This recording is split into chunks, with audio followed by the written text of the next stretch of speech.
Everybody doing all right? Except the Astros. I know. We just got an update on the Astros score. Everybody relax. So everybody, can y'all hear me online? All right, good. Well, how was your summer? Great. Too hot? Oh, I'm sorry. I better do this before Mike corrects me. You don't know who I am. We go. I am Joe Thompson, president of the Larry Deirker Houston State. Hey, wait for it. It's his birthday tomorrow. Do you think we all could just sing happy birthday to our president? Have. What happened to the sound?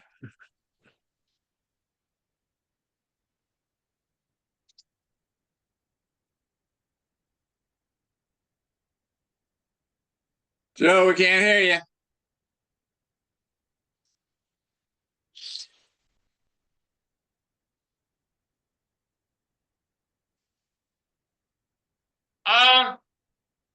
Well, we have a big crowd here today, online and especially in person. We have celebrities all over the place here. You know, so you bring out the celebrities, everybody shows up. Okay, that's what I'm thinking. So, if this is your first meeting, please raise your hand and give us your name and where you're from. Al Butt, Debbie Butt, Katie, Texas, originally from Long Island. I married a local girl. That was the best of me for you. How'd you hear about us? All right. Your friends. I met her at a wine tasting party. Imagine it. I invited us over here, so we were like, okay. I got friends in the whole place. And you were telling me your wife has an Astrodome connection. Her Astro buddy was in the 70s was César Cedeño. Whoa! I have a buddy, friends in town, it's Randy Carr. Didn't do much, but his black about that was a pretty slick one. Wow, awesome. And I got a connection with Mr. Deirker. You did some work in for the SABR Little League.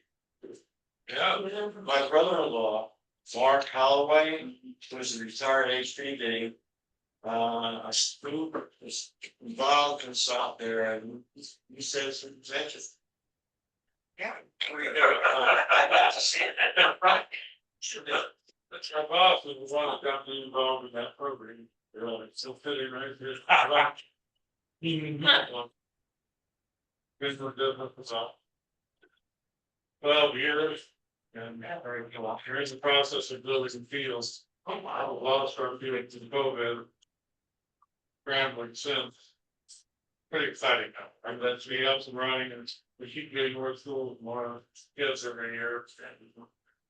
I'm a little skeptical of certain results. And the schools feel big. It's a good part. It sounds like a great for you. I just met you. Welcome. Right, welcome. Good morning. Go ahead. I'm Dawn Stone, and this is my husband, Matthew. We've seen the different, when going to fan fest and stuff, seen the different sabermetric, our saber tables and stuff. Is how we found out about y'all, and he kind of follows y'all more than I do. But I'm originally from Boston and then moved to Texas with my parents in '79. We moved to Alvin, Texas in '79 when Nolan Ryan was just starting with the Astros. Wow. Yeah, good. I grew up in Atlanta, Georgia. So I grew up a Braves fan, and then I spent my summer in Pittsburgh, which I would go to Pittsburgh Power games with my grandparents, my aunts and uncles. And so, but then when I moved up here to Texas, I became an Astros. Saw the light. Thank you. All right. Also, we have a couple new members, Anthony Whitehead or Whitehead, John Fontenot and Alfonso Greta. I don't think they're here. But welcome to the group. We also have a TV personality, Mr. Bristol. Hello, sir. Hello, everybody. Jason Bristol. Jason, would you like to say something? Yeah, just real quick. Hi, everybody. I was on the, I don't want to call it physically unable to perform list. It's been a while since I've been here, but I was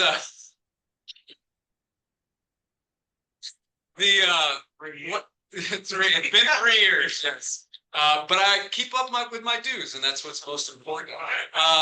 Just wanted to give a shameless plug, if you don't mind.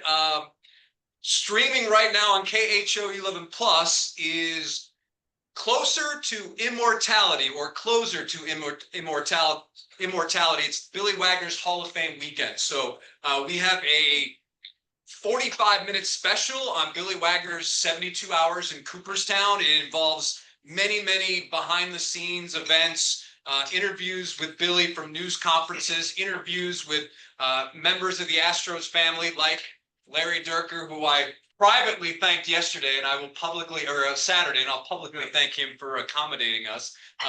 Lance Berkman, Shane Reynolds, also included some really rare video of Billy at Ferrum College, as well as with the Jackson Generals, and some other cool stuff in there. So that is streaming on KHOU 11 Plus. And I would appreciate if everyone gave it a watch. That would be very cool. But it was really neat that our station invested in going there. So I was really excited to put that all together. And I think you guys will enjoy it. There's a lot of cool stuff in it. So thank you. Appreciate it. Thanks. All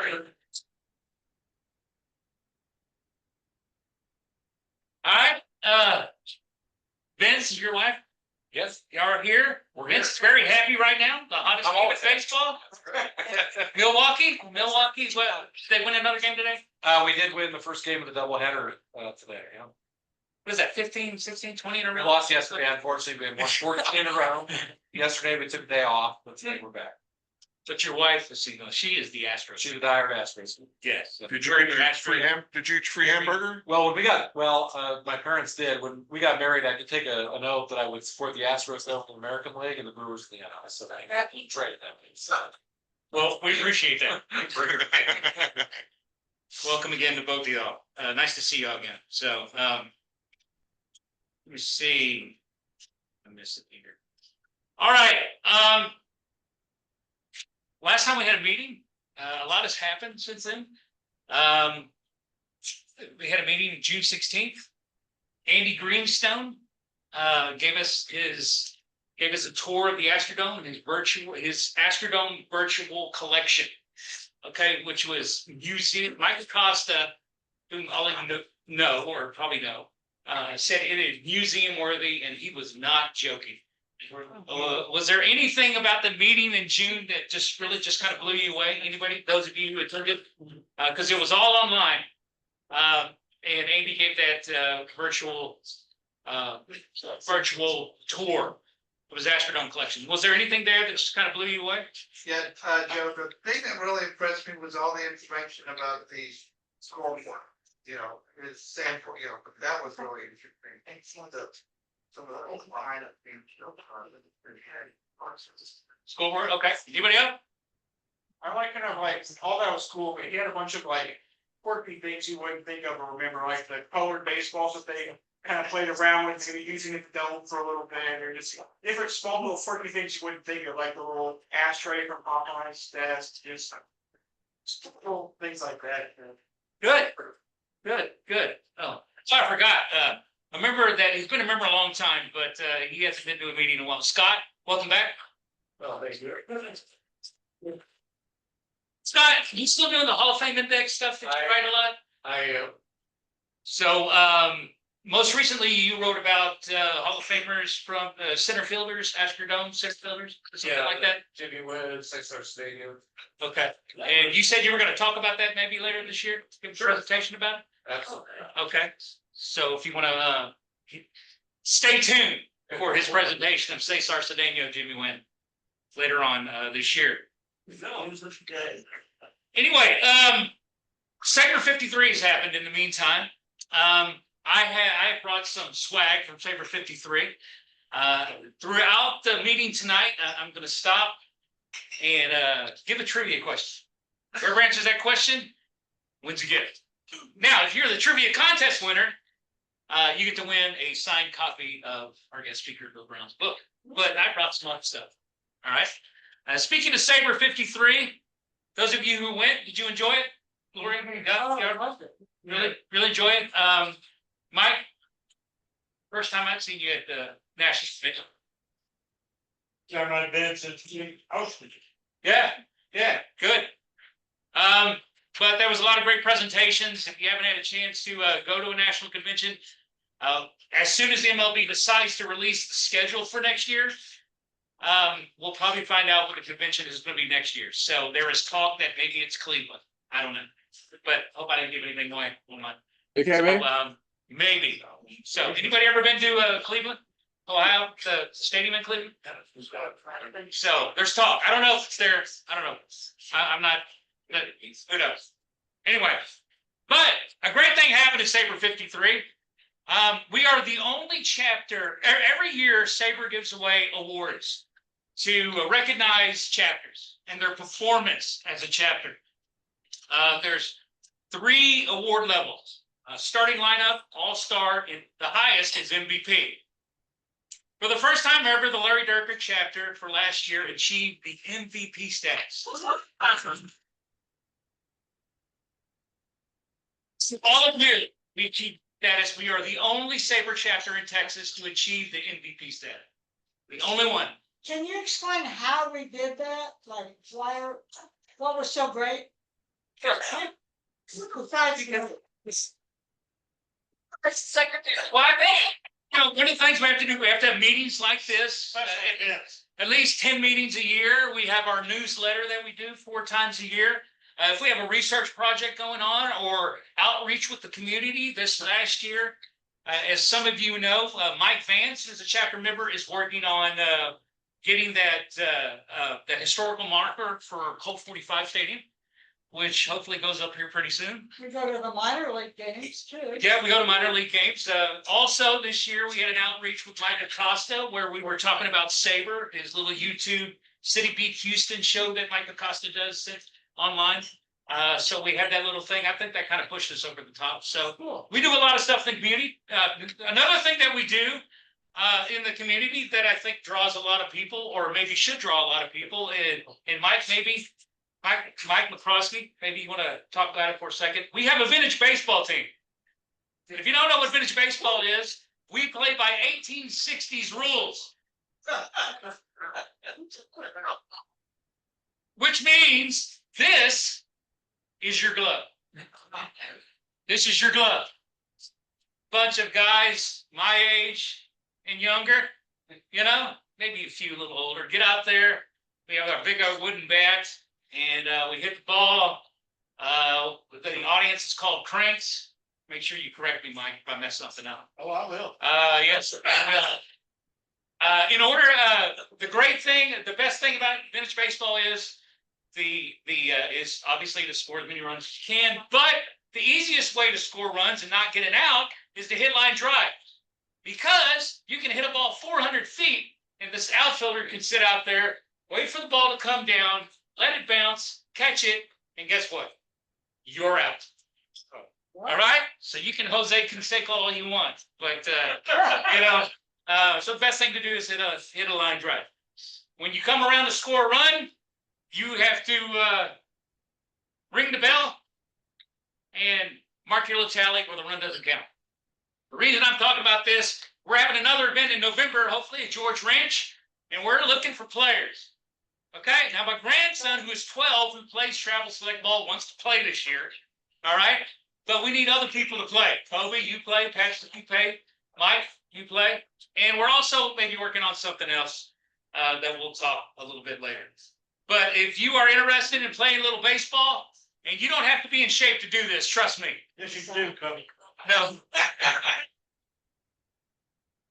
Because believe me, if I can roll around there at second base, you don't have to be ashamed. All right. But we like to have a little fun with it. But we're gonna have another event in November. Okay. It is 7:20. So later this year, as you all know, this entire year we're celebrating the 60th anniversary of the Dome. The year's almost over, but we still got September, October, November, December. The way the Astros are playing right now, it'll probably be easy to have an October meeting. Not on TV. I hate to say that, but what's the score now? Oh my goodness. All right. We're at 5-0. Seattle's losing 6-0. Seattle's losing. That's good. Oh, well, maybe they're, I didn't. thank God we're in the same division with the Mariners, right? 6 Right or whatever. Right. I don't know. But I say that to say this, next month, Channel is on the third Monday of every month, but next September 15th is the third Monday. The Astros are playing a home game. So we are having a meeting September the 22nd. And our guest speaker is here, Samuel Barrett. Samuel lives in Alabama, but he is coming to Houston just for this presentation. He wrote a book about the 1971 Astros and what was potentially special about that team. So you don't want to miss it. All right. Also, I think September 22nd, somebody's birthday. Who's in here? Oh, Mr. Larry Deirker's birthday. Yeah, he probably has stuff he has doing on his birthday, but hey, you're invited, Larry, to please show up on September 22nd for our meeting. Samuel has asked me, does anybody have a torso, mannequin torso or something like that? The reason he asked is that he has a 1971 jersey he's bringing, and he wants to just kind of display it or something like that. So if anybody has a mannequin, yeah, that one right there. Oh, wow. So he'd like to display it for everybody, and I don't think he wants to wear it. Maybe mess it up. So where's he based? He's in Phoenix City, Alabama right now. He's an umpire out there, but he is coming just for this meeting. He's coming to town. So October, we are trying to work something out with a very special player. Mike, you want to let it out who that might be? Oh, we invited Bob Espermonte. Bob Espermonte. We invited Bob. Let's get this out. Mike, he's a chipper, nice 93, 94? 87. 87. Okay, that's his older brother. Right. So we are working on getting Bob Espermonte for October. But we are working on it. So Well, we're trying to get the Astrodome theme. yeah, we're trying to get the Astrodome thing. Also later in the year, Greg is going to give us a nice book presentation about from James Gaddy, wrote books about the Astrodome. So we're working on it. If you have an Astrodome memory, please feel free to share it. You don't have to share it tonight because we're already running a bit late on time. But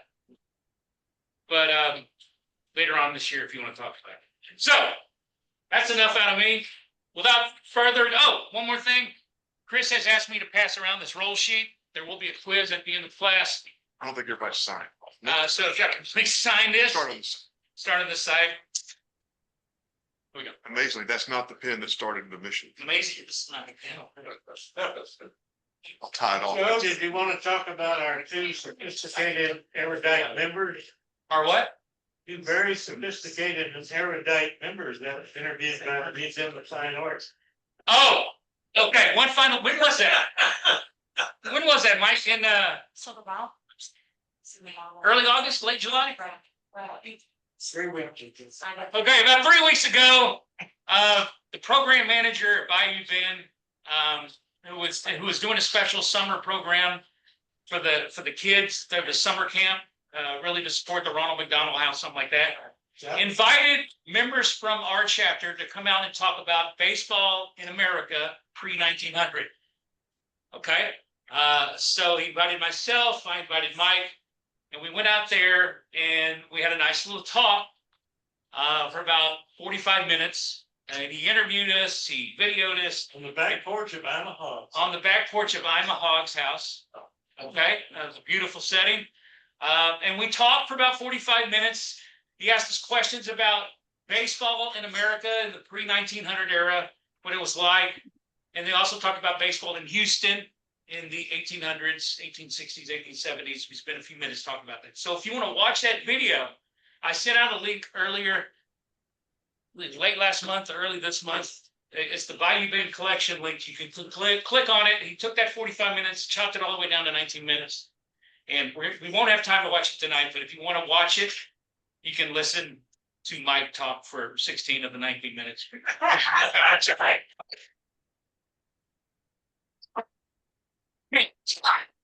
It's not too bad. No, I'm good. We worked together. It wasn't bad.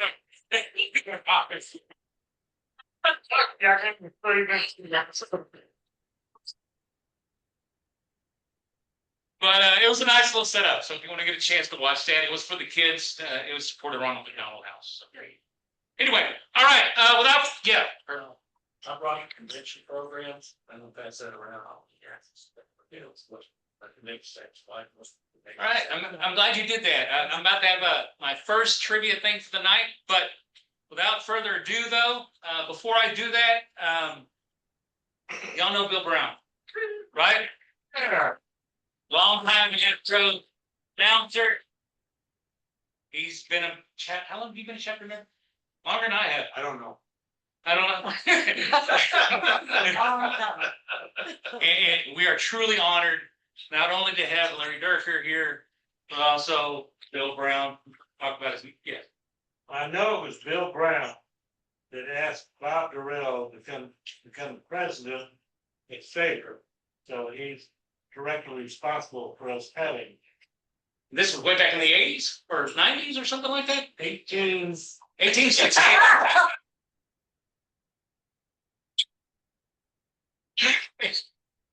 You see what?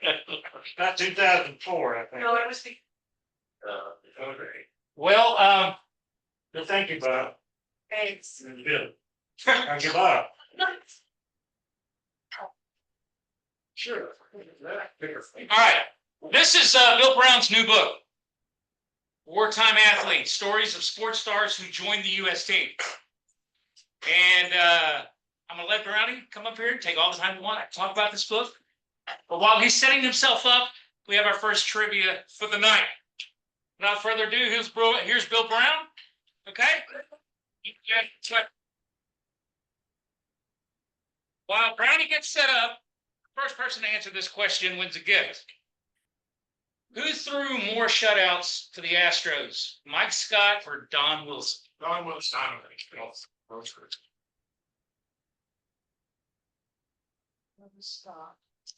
Thank you, Gloria. I heard Mike Scott. Mike Scott, 21. Right here. Okay, one more than Don Wilson. Oh, wow. So, Gloria, you were at the convention. I'm not going to give you a fact, but here, I got this at the Rangers game. You know? So they were selling this at the All-Star game. All right? All right.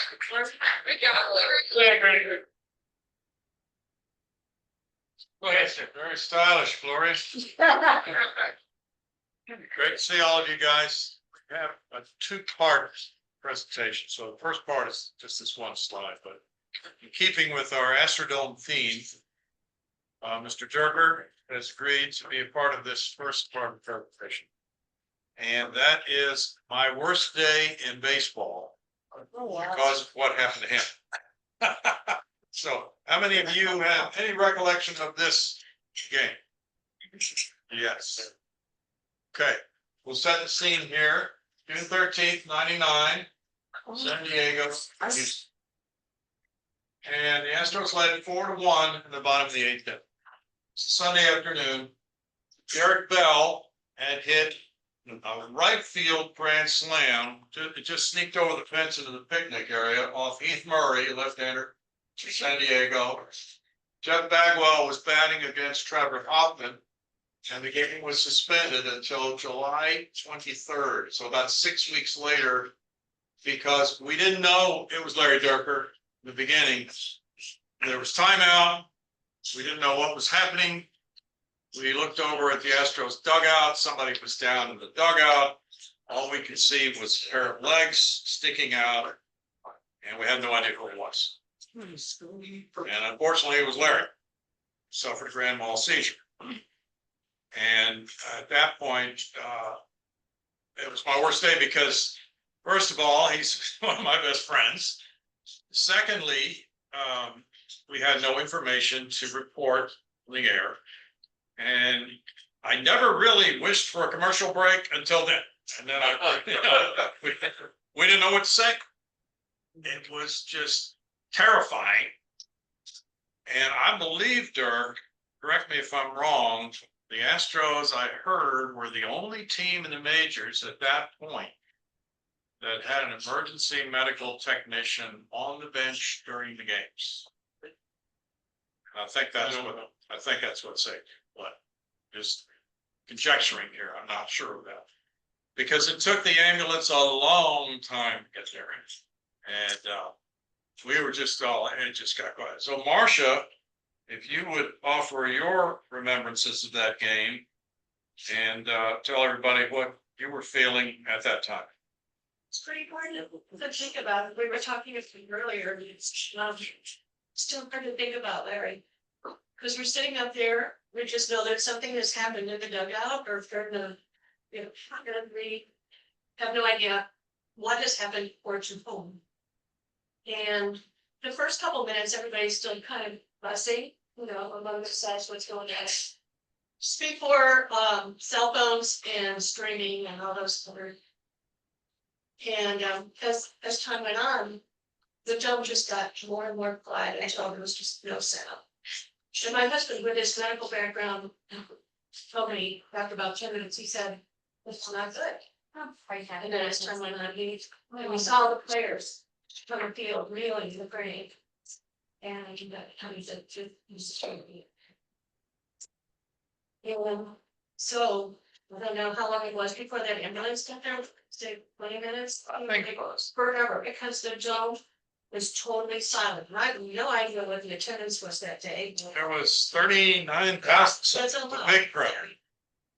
And it was exciting because there'd just been this grand slam and everything, and then after the ambulance came, it's obvious the ushers, I think, came and sort of started moving us out. But none of us, we all walked to our cars. It was again still basically silent as people left. No, 39,000 leaving the dome, walking through the parking lot, not having any idea what he had for ever so long. I don't even know. I guess it was the lady from the guy. And Joe was. I mean, it was, I never wanted to. No. But it was. Thank you. Thank you. Yeah, so we were all just stunned. The players obviously were in no mood to continue playing ball. Game was suspended. And I called Bill Worrell, Dirk, because I didn't remember. Bill normally was my partner on HSE for home game. He said he wasn't working that game. So I think it might have been Bruce Pizza, but I don't recall. But Bill said he was just coming back from out of town. And he heard on the radio, once he got in his car at the airport, what's going on, he went straight to the hospital. Jerry Hunsaker and Irene were at the hospital. And that's where we all wound up going, players and everybody, after the game was over. It wasn't really over, it was suspended. But Dirk doesn't, of course, have any memory of all this. But I'd like to ask him, or do you want to take 3 more bites of your pizza? Okay, can you come up and just so we know, I mean, obviously you don't have any memory of that, but then you couldn't drive for one because of seizure for several months. Yeah. But you came back and managed after what, about a month or so? Month. Okay. And was everything pretty normal by that time with you when you came back? I was fortunate to have the AVM is arterial venal malformation. Means that the artery which takes the blood out goes through capillaries and then back into the vein. But sometimes when you have a problem, physical problem, and it could be anywhere in your the big artery going into the vein breaks, and then you have a brain bleed. And when you, have enough bleeding going on there, it starts putting pressure on the brain, and then you have seizure. The reason I was fortunate is that where it broke was right here. And there really not much danger on doing brain surgery in that particular part of your brain. And so I knew, I remember Deirker hitting a home run. And so after that, Matt Gladney was the manager while I was out. He didn't have that much success, but we play in the hottest teams in the league during that time, and all I could do was watch TV, and because if I had been managing, we'd have lost those games too. But I kind of left him in a tough spot. And then what I remember about the time after that was I woke up, I guess I'd been there 3 days. I didn't really know how long I'd been there. And so I knew I had brain surgery. So I kind of slid down, foot on the floor, put a little weight on it, and then got my other foot out. Well, I haven't lost my balance. So what am I gonna do? So I went down to the nurse's station. I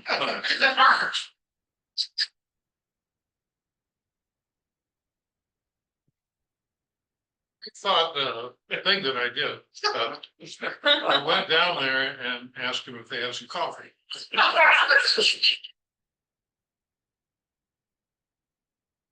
Coffee in my hand, and I went, oh, this is warm.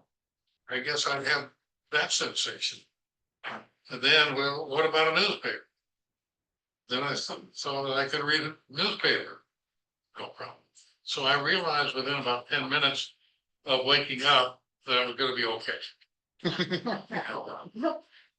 To accentuate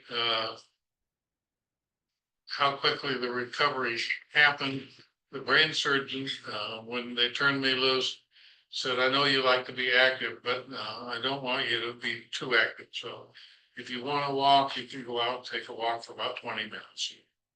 And so the first day I did that. So the second day I called him and I said, you know, doc, if I could walk for 20 minutes, I could hit a bucket of balls.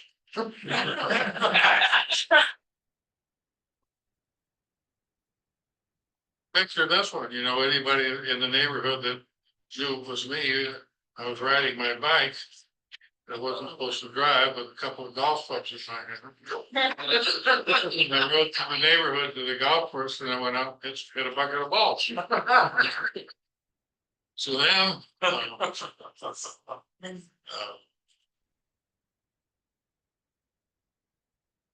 the next day, I thought that I would like to just go ahead and play golf.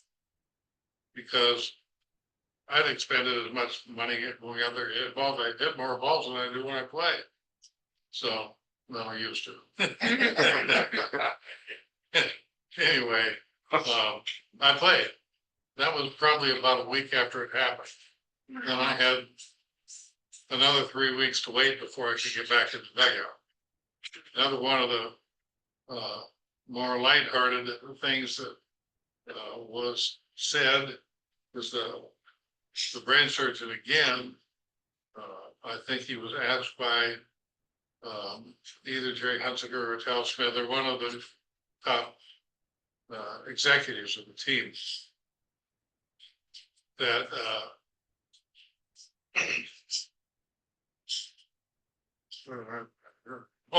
he asked the doctor, Dr. Rob Parrish, to come into the locker room before I came back and explain to the players what had happened and what to expect.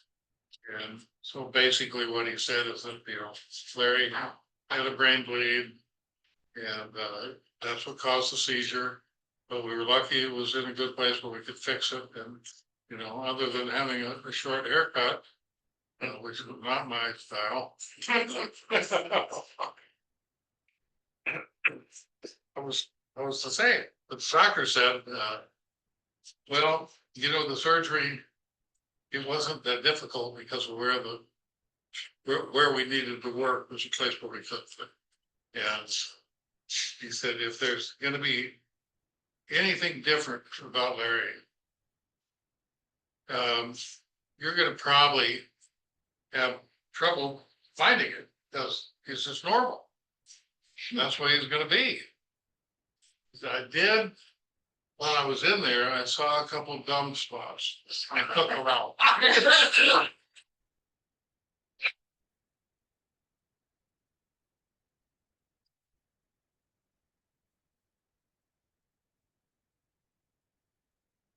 Good stuff. Let's now take it back to where you've been back managing for 13 games or so, and this game is now being resumed. It's being resumed on July 23rd after starting on June 13th.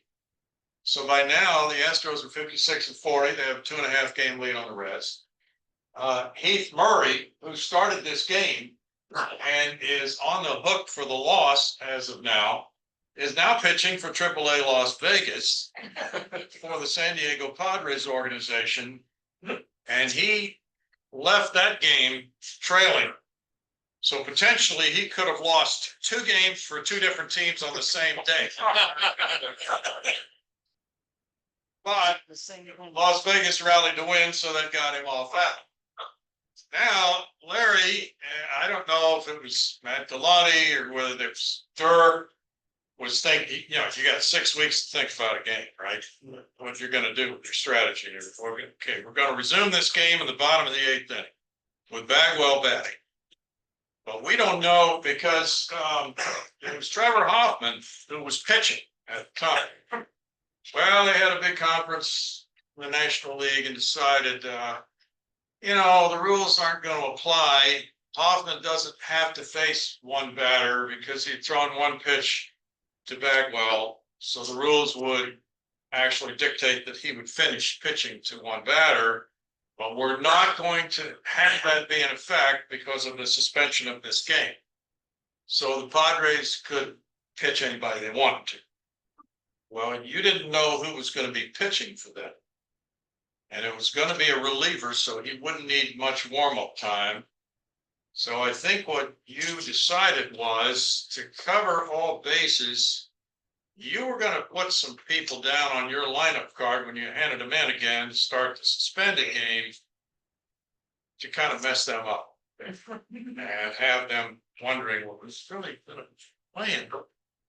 And then these spots in the lineup, so you put Jose Lima in center field batting one. Maybe he didn't get that spot out of your head. I don't know. Had Ellerton and Lima actually should have been at third base. I got this wrong. Lima was at third base. Ellerton was in center field. You can imagine that. Yeah. And so they were down to play those positions. So he would have the opposing manager think, all right, we got 2 right-handed hitters here, and I'm going to get a right-hander. But he wound up putting Russ Johnson in at third base and Glenn Barker in center field. So there's a lot of strategy. Do you remember anything about that? No? Okay.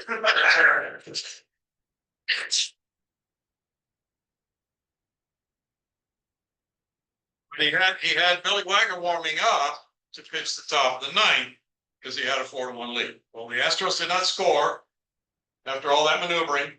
So Wagner comes into the 9th with a 4-1 lead, gives up 2 homers and a walk. Now it's 4-3, but that was the final score. Good thing the walk was the last thing. Yeah. And Mike Hampton then won the regularly scheduled game 7-4. And this proved to be a huge game in the pennant race because the Astros edged the Reds on the final day of the season. There's a story in that as well, because during the last year of the Astrodome, the Astros were conducting a survey of fans to vote for an all-time team. And so I was one of the starting pitchers on that team, and then they had Bagwell, Joe, and then there were others from that weren't in Houston at the time that they brought in. And anyway, while while I was out of service, we were just about lost the whole lead, and it was every day, it was a pennant race like any other one that it goes one. We never got more than 2 or 3 games ahead, and I'm not sure if we ever fell behind, but on that very last day, the Reds were 1 game behind us. I think they were playing in Canada, maybe. But if we lost the game that we were playing, and they won, then we have to play a playoff game the next day. And now, if I'm wearing 2 hats, one the hat I used when I was pitching, and one I used when I was managing, I guess I wouldn't mind to do the pitching part of it, given, arm health. But almost every day I got asked about the Reds and the race. And a couple of times I had to remind people, look, we're a game ahead of them, but we're really a game and a half ahead of them. Because we still have to finish that game with the Padres where I had the seizure. So to make it seem even tighter than it was, which was plenty tight enough for us, I was really ambivalent that day because I wanted to win and win the thing ourselves rather than we could have lost and the Reds lost because we would have won it. But if we lost and the Reds won, we're going somewhere to play a playoff game. And some PR guys grabbing me, bring me out on the field with all these other guys and celebrate the all Astrodome. And so, I mean, this is, it's kind of like it was for me when Billy Wagner got hit in the head of the line drive in Arizona. Because when a player gets hurt badly, and most of the time you can tell if it's just something he can get up and go in, but when it's that bad, the manager really needs to go out there with the trainer. And so I'm going out there like this. Because I don't want to go out there. Billy's laying, he's not moving a muscle, and I think he might be dead. I mean, it is square in the forehead, tearing off. So I remember the last game more because we had to win it. Was that the game the Hampton pitched? Yes. Yeah. And so do you remember, so Davey Johnson managing Dodgers, right? And he started Robinson Checo. We all said, what? He hadn't been in their rotation. What's going on? The Dodger? Yeah, I think it was. And What's that have to do with the Pirates or Reds or not? well, because Now you see why we got into the media. so from what I remember, there's a lot of speculation about David Johnson's choice of Robinson Checo. And the rumor going around was, well, Davey had managed the Reds earlier in his career, and he and Mark Schott had a falling out. He wanted to make sure the Reds didn't make the playoffs. Now, I don't buy that, but this was a rumor that was going. So he picked his worst starting pitching candidate. The Astros had it away on him in one case, but that's pure speculation.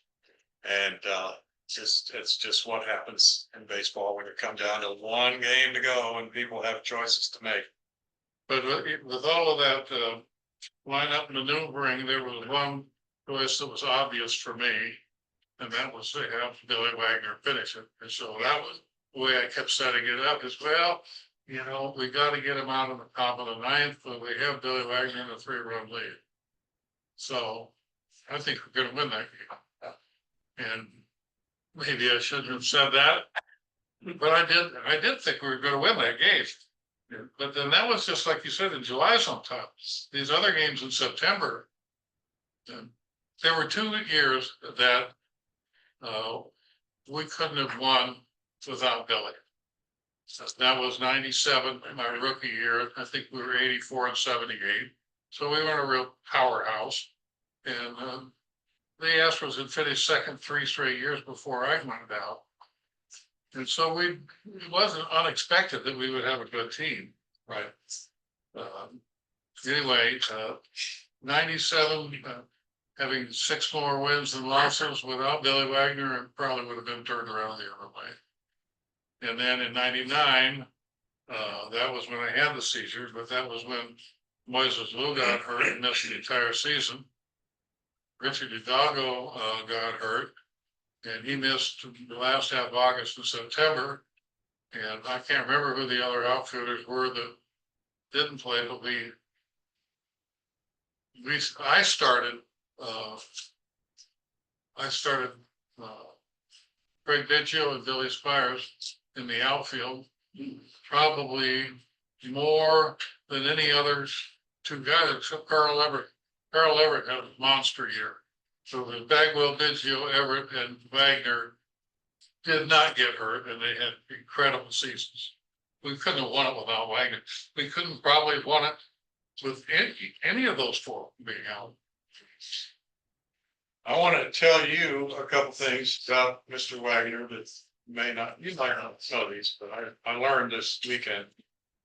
Jason knows because he did a whole special on it. So we were doing a little Q&A yesterday for some season ticket holders, and I asked him, Billy, was there ever a time you were in such a jam that you thought you just couldn't get out of it? He said, oh, yeah. He said, so this is the year before you started managing, 96. Okay. So you may remember the game, I did not. But he said, we're playing the Giants in the Dome. I got a 1-run lead in the 9th inning. Ricky Gutierrez makes 2 errors in the 9th inning. Now I got to face Bonds and Matt Williams. So he's got 2 men on base. He said, Randy Knorr was my catcher. We used to call him Crash for Crash Test Dummy. That was his nickname. I don't know where that came from, but the poor guy, Randy. Everybody was hurt. Everybody And was. so there were constantly pitchers coming back off the DL, and they needed to fill some live BP, and they had to have hitters come up so they could face hitters and see game speed instead of just taking batting practice. And so Randy Knorr and a couple others started calling themselves the Crash Test Dummy. So that might be the best name. It was for a group, not a person. That might be the best. And every team does that. When you're bringing back a pitcher, he wants to throw full speed against some hitters. So you know you're ready. And so it's always the same hitters. So Randy comes to the mound and he says to Wagner, all right, we got 6 fastballs coming right here, and then we're out of here. He threw 6 fastballs, he got Bonds and Williams, and they were. And he was crediting all of his catchers, Hospice and all these guys he had. Just how great they were at helping him out. And then you probably had this experience yourself, maybe sometime. The catcher will come out to, you're in trouble, and your stuff is great. Come on, let's go. And you get out and jam and you win the game, and then he comes up to you after the game in the clubhouse and says, this stuff stunk. And on the other story I want to tell you, that Wags told me, we were walking through the parking garage, and Wags said, that parking spot right there is where Jose Lima used to. And he bought a Bentley one year. Oh, my God. Oh. Now, can anybody tell me the cost of a Bentley? I don't even know. It's got to be 6 figures, right? Yeah. So anyway, he bought this Bentley, and it was a voice activated car. Didn't know they had those. So Lima goes in, they play the ball game. He comes out to his car, and he's trying to get it started. And he keeps saying, start. It's not starting with a start. So somebody had to overcome it. Thanks, Dirk. Okay.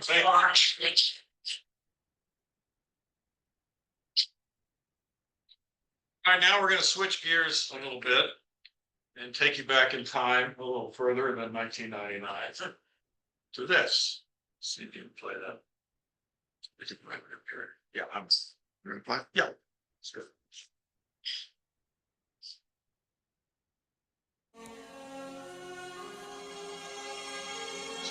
Please. On behalf of a grateful nation, Errol. The book Wartime Athletes on Amazon offers some stories. There you go. On behalf of a grateful nation, the book Wartime Athletes on Amazon offers some stories that simply must not die. Yeah, it's always something.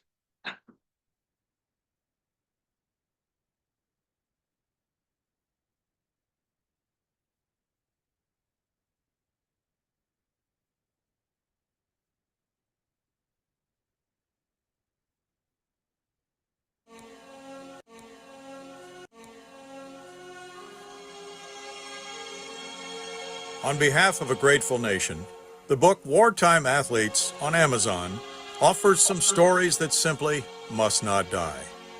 In the history of this nation, patriots have sacrificed their lives, their limbs, their families, their jobs, and their pursuit of happiness to defend the freedoms of Americans. Some were athletes, some well known, like Warren Spahn, Rocky Blyer, Joe Louis, and Patty Berg. Others were merely answering the call to duty. But Lou Brissy, Mario Tonelli, Bob KHOU, and Lloyd Mangrum had the same initiative and ferociousness in battle. They were the Wartime Athletes, available on Amazon.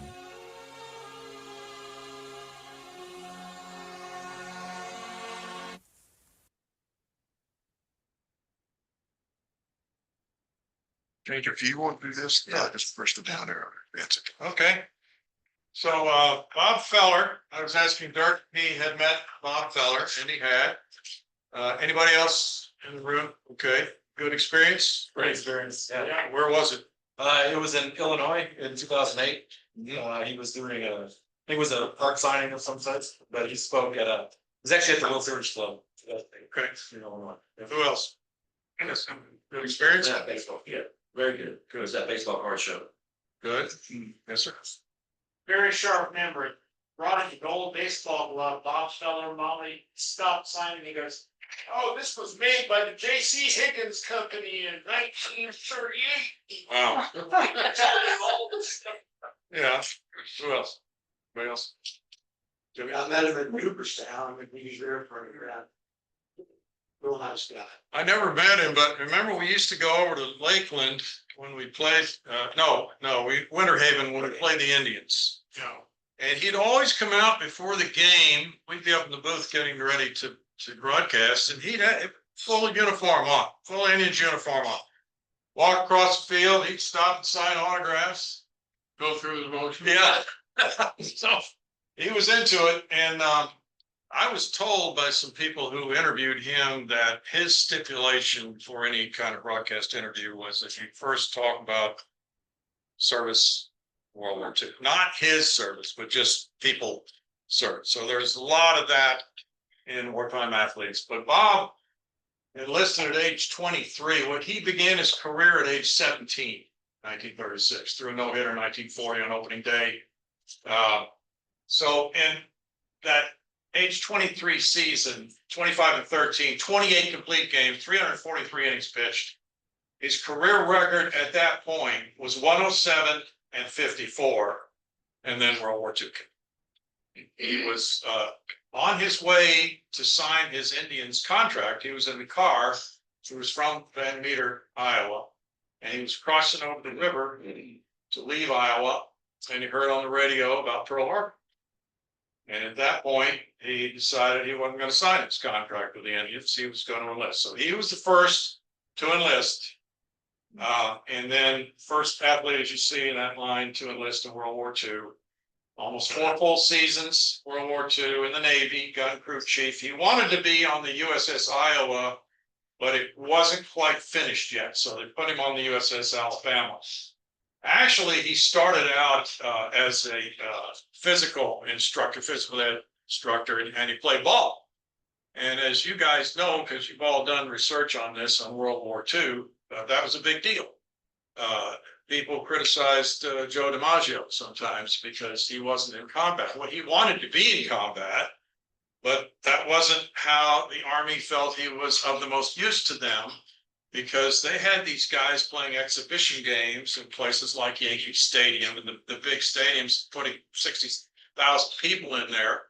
And people would buy tickets and the money would go to war bonds. So, I ran across a quote from a Marine who said, Joe DiMaggio was more help to us playing ball than he would have been on front lines. That's what it came down to. And so, Mr. Feller said, I'm no hero. Heroes don't come home from war. Survivors return home from war. 6 campaign ribbons, 8 battle stars, 266 wins. Who knows how many he might have had. We asked these questions about a lot of guys who spent, Ted Williams, etc. Spent all this time in a different uniform, but he certainly was a major contributor among all those major winners. Lloyd Mangrum, anybody hear of this golfer? He was, here it is, the forgotten man of golf, so probably not too many.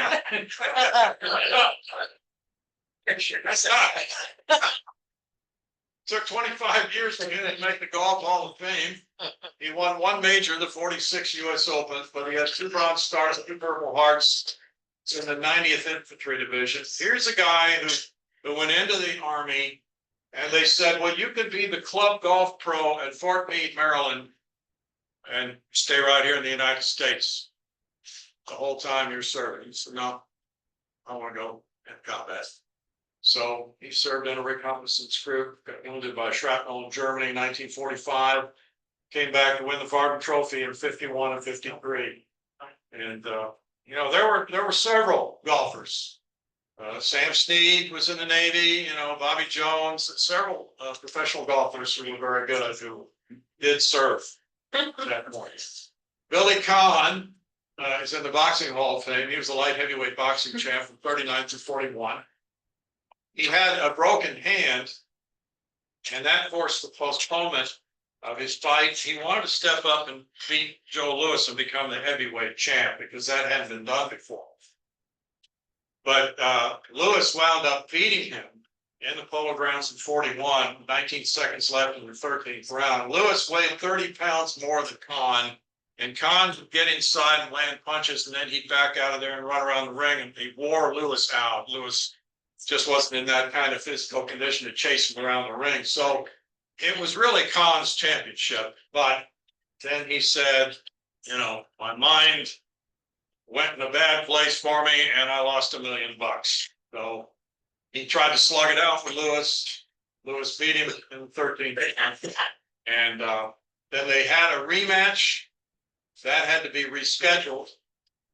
Billy Kahn got in a fight with his father-in-law, who had played for the Cincinnati Reds, and hit his father-in-law in the kitchen on top of his head, broke his hand. So that caused the rematch to be rescheduled. They had the rematch in 1946, and he lost in the 8th round to Joe Louis. So he never was heavyweight champion, but nonetheless, they both served in World War II in between those fights against each other.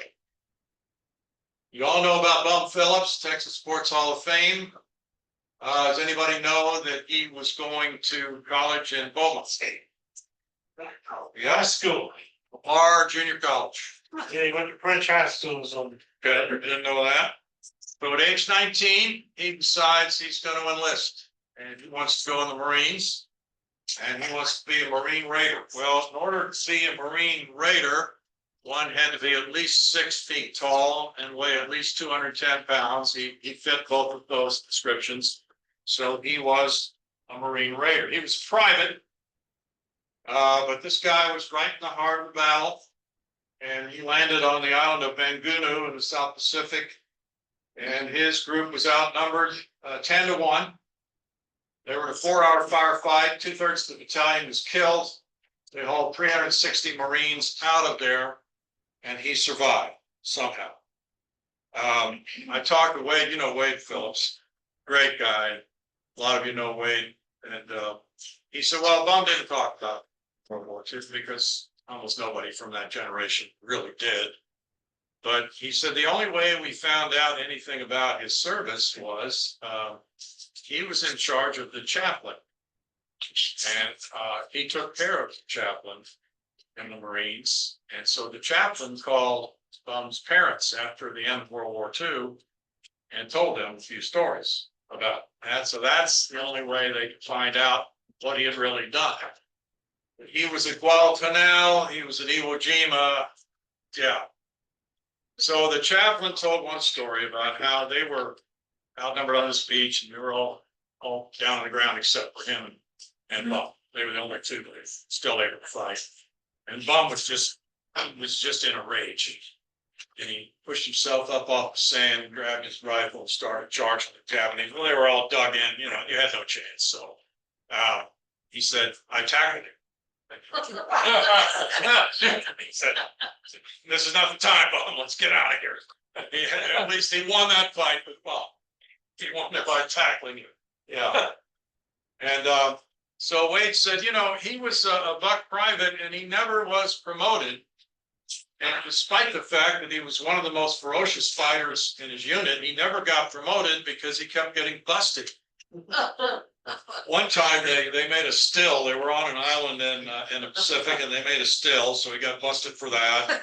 And another time he left guard duty before his relief arrived, so he got busted for that. So he was a private till the very end of his service. But yeah, that's something we don't know a lot about. I think Tal Smith deserves credit for this one. I did not know Lou Brissy. You probably heard of him, Dirk. Some of you other guys and gals might have heard of Lou Brissy. Anybody else? Okay, so Tal made me aware of him. 1949 All-Star, Bronze Star, 2 Purple Hearts. He was a 6'5" left-hander from South Carolina, high school standout. Trying to break into the major leagues. He had a tryout with the Philadelphia A's, Connie Mag, but then the war came along. So he went into service and he was serving in the Apennine Mountains in Italy. And you can see what happened here. He got wounded. He had 2 broken feet, shattered left tibia and shin bone there, broken bones in 30 places. Shrapnel in his right shoulder, both thighs, both hands, left for dead on the battlefield.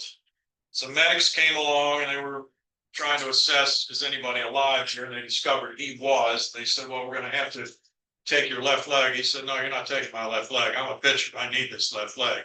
I said, no, you're going to die. So I'll take that chance.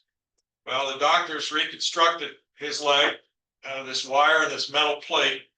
And he went back to Connie Mack at 46 after he got out of the service, said, well, I'm ready to go now. He said, well, all right. Okay, why don't you a few pitches for me here? And he had a crutch there with him. So, but Connie Mack signed him anyway, sent him to Class A Savannah.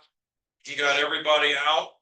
They called him up at the end of the season to make his major league debut. Yankee Stadium, it was a day that they were honoring Babe Ruth. He lost the game 5-3, but he was inspired because Cy Young was there and Ty Cobb and Tris Speaker, and he said, I thought I'd gone to heaven. So then he had reached the major leagues, but then it got better. He won 14 games in 48, the All-Star year in 49, he won 16 games. He retired at 53, and then they wanted to make a movie about him. He refused. He didn't think he was a hero. And he didn't think there was enough there to make a movie. And he wound up counseling soldiers who came back from Iraq, Afghanistan, places like that on pain management. And he should know pain if anybody do. Yeah. Anybody heard of Mario Tonelli, NFL player? Notre Dame, Chicago Cardinals, NFL. He enlisted before Pearl Harbor. And then the Bataan Death March. And so he was taken prisoner and marched. They marched him about 60 miles, no water. If you fell down, you were usually shot. They put him on a train without any water or food or anything else. They put 100 people in a boxcar, ship them off to his next camp. Well, when he was being marched on his Bataan Death March, he was wearing his Notre Dame graduation ring. And one of the Japanese soldiers held his bayonet out and said, give me that ring. He wasn't going to do it. He was going to fight the guy. So his fellow soldier said to him, hey, look, let's give it up. It's going to kill you. So he gave it up. They walked another mile or two down the road, and this Japanese officer came up to him. And he said in perfect English, did somebody take something from you? He said, "Oh, yeah." And he pulled his ring out of his pocket and said, "Would this be it?" "Yeah." He said, "This is Notre Dame?" "Yeah." He said, "I was going to Southern Cal when you beat us."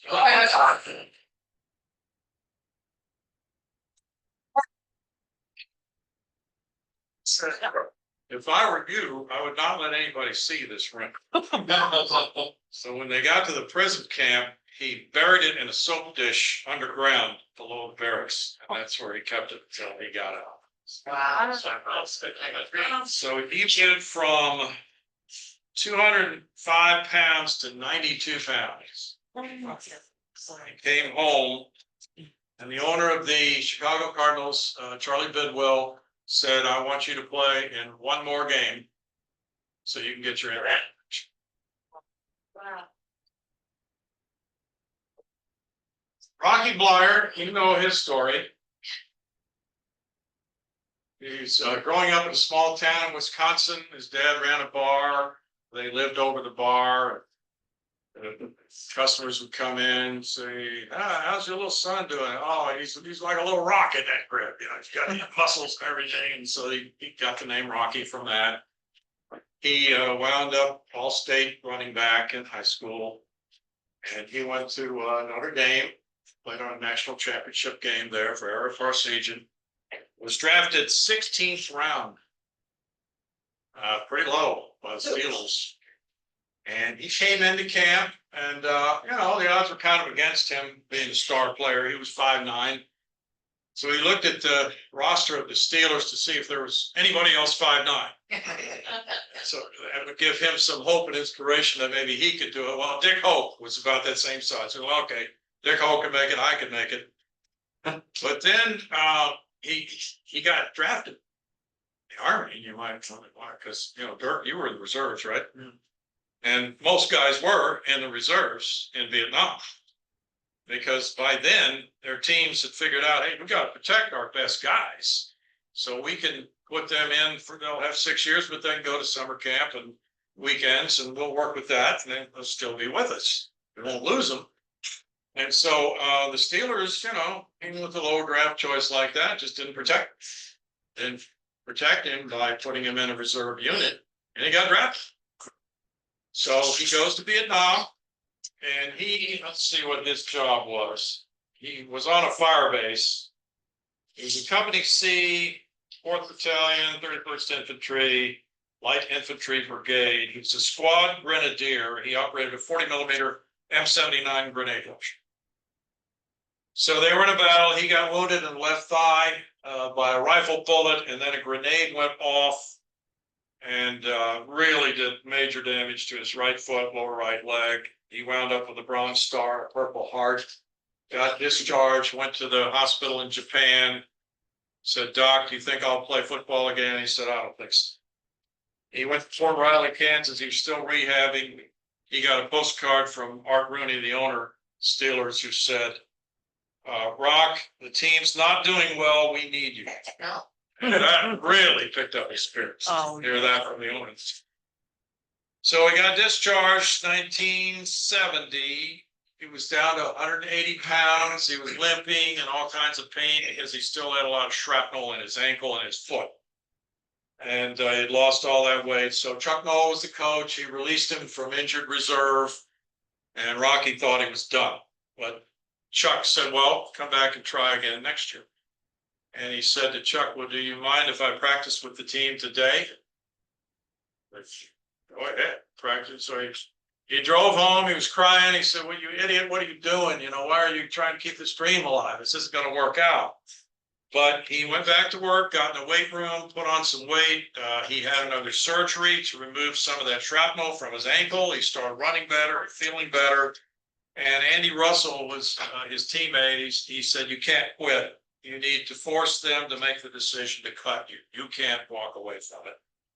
So he came back up to 212 pounds and started getting the football and started blocking for Franco Harris and catching balls and moving up from the special teams and wound up winning 4 Super.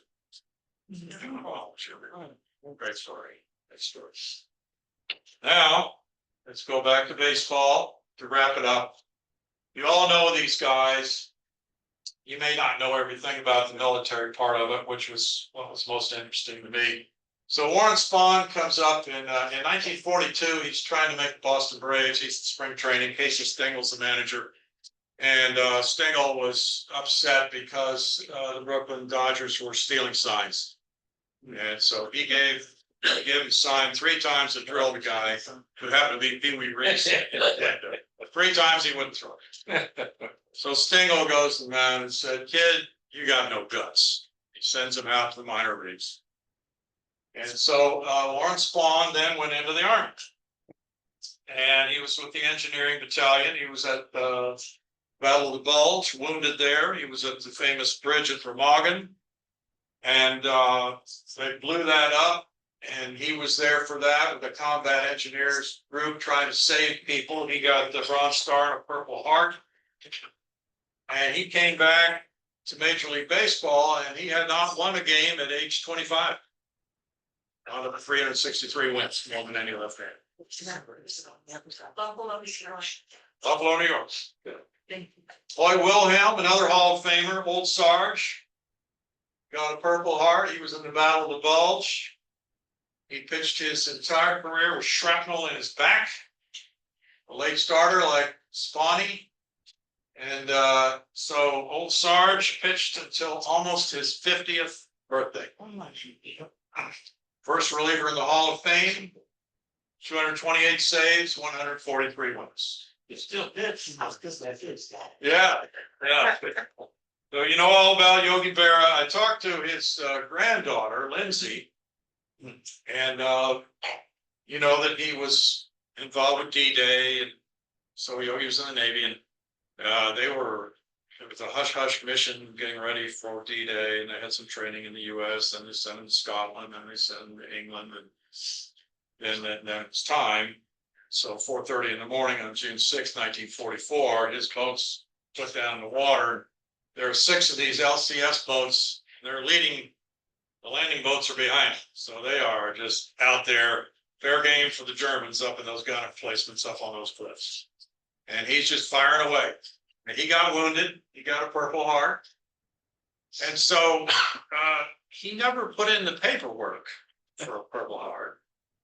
And he didn't want his mother to get a telegram that her son had been wounded and worry about it. So he just didn't fill out paper. So, you know, he goes through, he got wounded again. I mean, you're around Yogi. There are just some people in this world who luck follows them around, you know. I'm not saying he's not a great player. He was an unbelievable player, but he just happened to do the right things at the right time. And he thought it was, you know, D-Day, well, a lot of fireworks. It was pretty out there and all this stuff.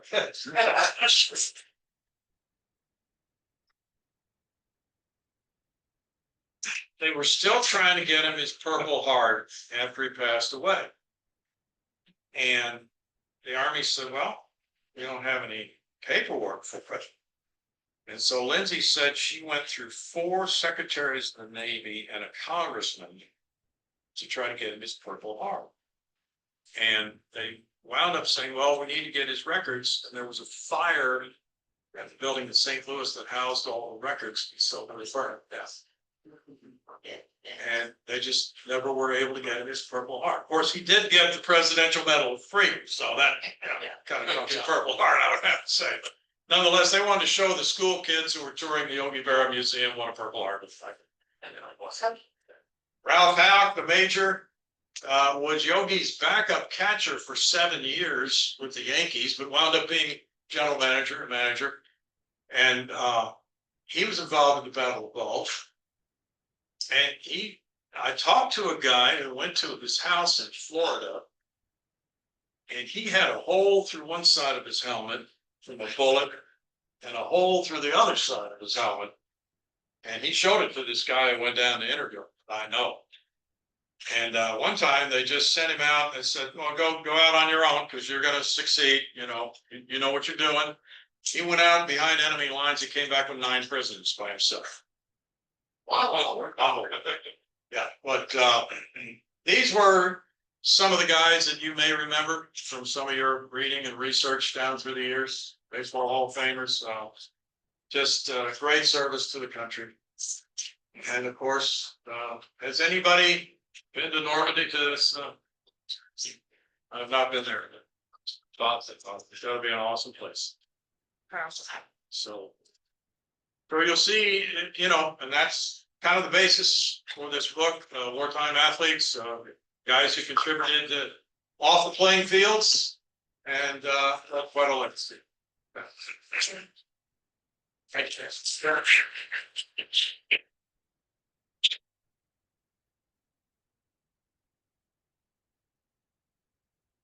Great stuff, huh? Great stuff. Always kind of shakes me up. I'll hear these stories. My grandfather was in World War II, so one of these. Okay. Anybody's family served in World War II? Anybody? Anybody's family? Anybody's family? Yeah, family member. My grandfather served in World War II, so. All right, some trivia real fast before we get to Vince's trivia. Okay, I got some SABR 53 swag. Can you name the first 2 Astros to appear on the cover of Sports Illustrated? Behind you. Oh, yeah. Sorry, I couldn't press the audio button in time. But I got it. Sonny Jackson and Joe Morgan. He's correct.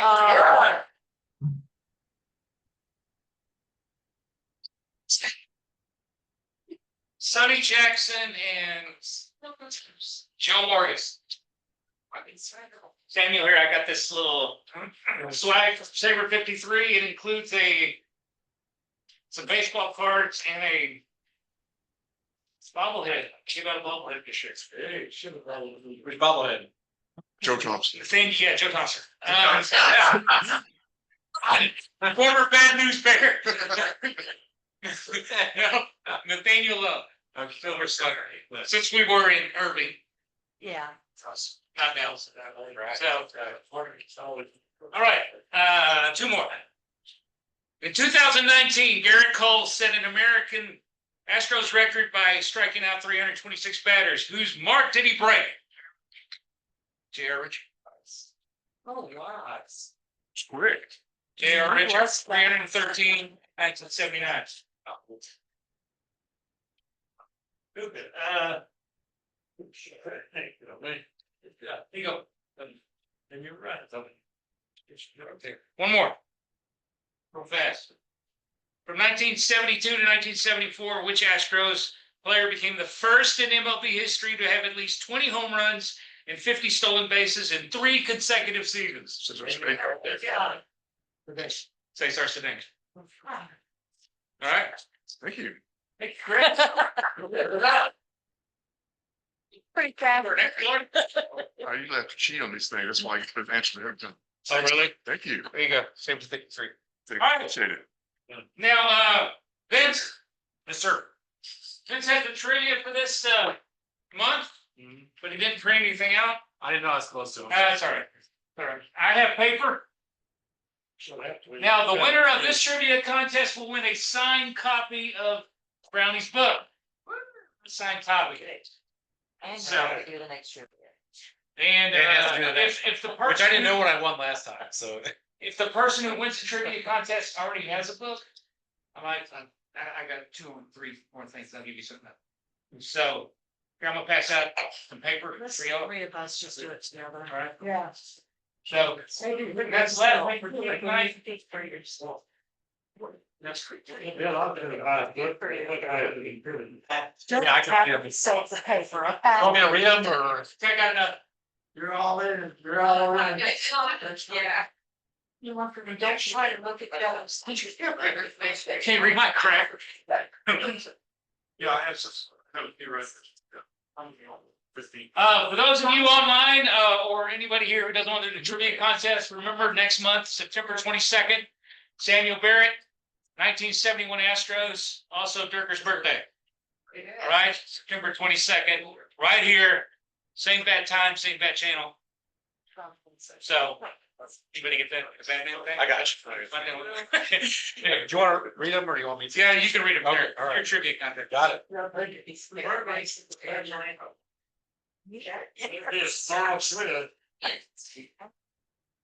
I have some extra pens if. Yeah, I did not just spare with pens or paper. And where's the sign-in meeting attendance sheet? The sign up. I don't know if everybody got a chance to sign it. I didn't really know what theme or anything to do for this meeting, so I figured I'd just pick stuff from August or this date particularly, so that's. What do you need, Tim? Today. Yeah. We good? Is that enough paper or do we need some paper? I think they're ready to go. All right, 7 players in baseball history have their number 8s retired across Major League Baseball. Name them and their team. 1 point for the correct player and 1 point for their team. Number 8 across Major League Baseball. Good. Thank you, sir. Thank you. All right. This is kind of a long question. 25 Astros have worn the number 8 in the team's history. How many can you name? 1 point for each player. 25 Astros over the course of the team. Although I did find one interesting thing, Larry. There was nobody that wore the number 8 while you were managed. During my research for this trivia contest, nobody wore the number 8 while you were manager. I didn't know if there was a reason for that. Okay.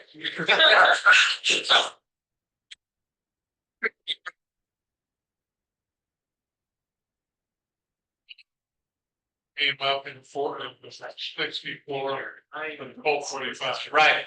I don't know if he's. There were 5 guys that wore, I think, during the Colt 45s when you were actually manager. Nobody wore the number 8 from like 1897 until 2002 or 3. I don't didn't know that till today. Yeah, come out. 86 Astros though? 86 years, good. Guess who got to pitch again today? Huh? Chaz got to pitch again. Yeah. Oh, again? Oh, my goodness. Pitched again? He, shot everybody? Yeah, he's Yeah. learning. Got 3 uppers. You already? I can't believe what's happening. I'm guessing. Anyone need more time on these? We'll come back if they can. Right. August 18th, which is today, marks the opening of the oldest professional baseball park in the country, opening in 1910. What is the name of this field? I actually knew that. There's somebody online that should definitely know that. I agree with that. Sam was smiling over there. I bet he's smiling. Yeah, I see. I've said that same meeting online. It's been figured as much. Professional. So it could be a minor leagues. Keyword is professional. Yes, sir. Lots of groans, I see. I was shocked. It took you to 4 questions to get to this team. Well, I only put in one Milwaukee question. Yeah. Number 4, the Milwaukee Braves and Cincinnati Reds played a game at Crosley Field, Cincinnati, on this date, August 18th of 1956. The game was actually won by the Reds and is notable for being the contest where the most home runs ever hit in a single 9-inning game. Record was set. For 1 point each, how many total home runs were there hit in the game and who hit them? Maybe you should bring it up to you. Lenny, I'm so sorry. Well, I don't know if I have a room. We'll run through them again at the end before we go to the answers. Now, these last day. Great question. Great question. I had 3 months to verify. Yeah. Or you got them all so far, right? I heard I expect all. Number 5, in a game at the Astrodome on August 18th, 1982, Pete Rose of the Philadelphia Phillies became the all-time MLB leader in plate appearances with 13,941. Whose record did he beat?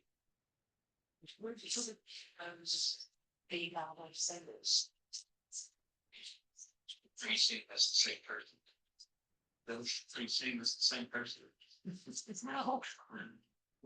Number 6, on August 18th, 2006, Alfonso Soriano of the Washington Nationals becomes the third player in baseball history to record 4 seasons of 30 home runs and 30 stolen bases after a stolen base in the second inning.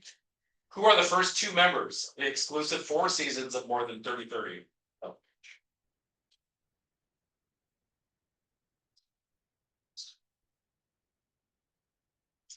I'll give you a hint, they know each other pretty well. Chaz McCormick. You're not Chaz McCormick is obviously. What can he not do? What's Chaz's dad's name? And Martin Maldonado.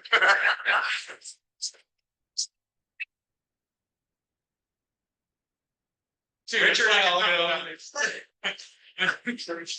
Hey, did you see where the catcher for Toronto stole his first base after 530 games? They gave him second base to keep.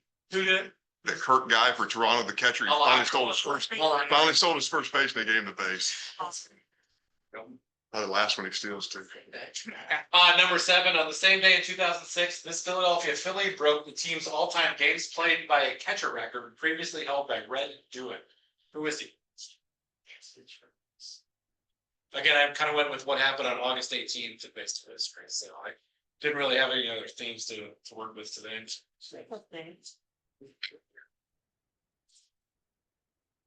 Number 8, for the first time in baseball history, on August 18th, 2007, a batter hit a home run off of a Cy Young Award-winning pitcher who had won that award before the hitter was even born. Who was the batter and who was the pitcher? 1 point for each of the players' names and 1 point each for naming the correct teams. And as a hint, it was the pitcher's final season and the hitter's rookie season.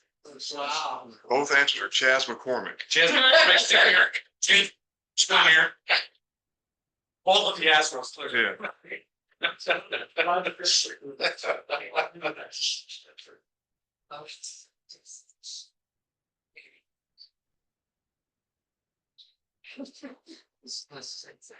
And I did 9 questions, these 9 innings, so this is the last question.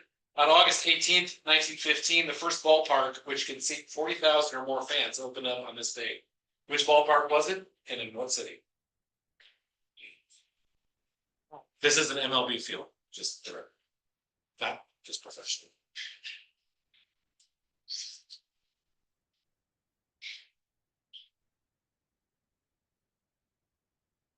Can roll back if somebody needs to see that question. Yep, that's what I got, that's everything. Well, that's it, 9 questions, 9 questions, 9 innings, that's it. Oh, yeah. I think there's, I put the number of points possible on the 66, yeah. 66. Yeah, I'm not a math major, but I think that's right.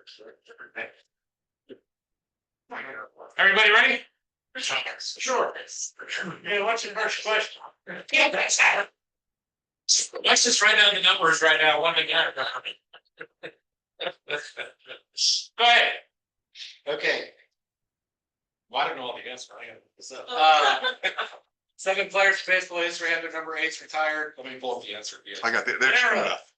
You got it? Right here. Very good. 11. Oh, yeah. Still shaky. You got it higher. You didn't get it, you got the higher. So 5. Yeah. I know 5. 1 point to the player, 1 point for the team. Yogi Bear, not Jimmy. So you got Oh, and still eventually 14 points. Yeah, no, 14, yeah, 14 goods. It's Bear, not DiMaggio, sorry. Bear, not DiMaggio. Not a brewer. There's no brewer. At some point we'll retire Ryan Braun's number, but not yet.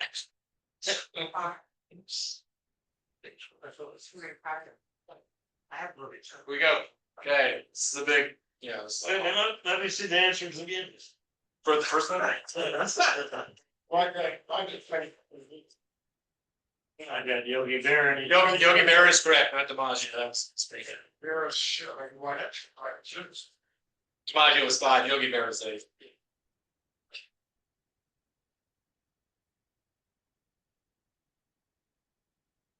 Anyone name number 8 on the Astros? Be on video. Yogi Bear was when he got it. 35 Astros, war number 8. Oh, everybody should have got Christian Walker. I thought Joe Morgan was doing that. I got. We saw Harvey last. Joe Morgan, yeah. Aaron Boone. Kevin Bass, he's here for a while. Kevin Bass.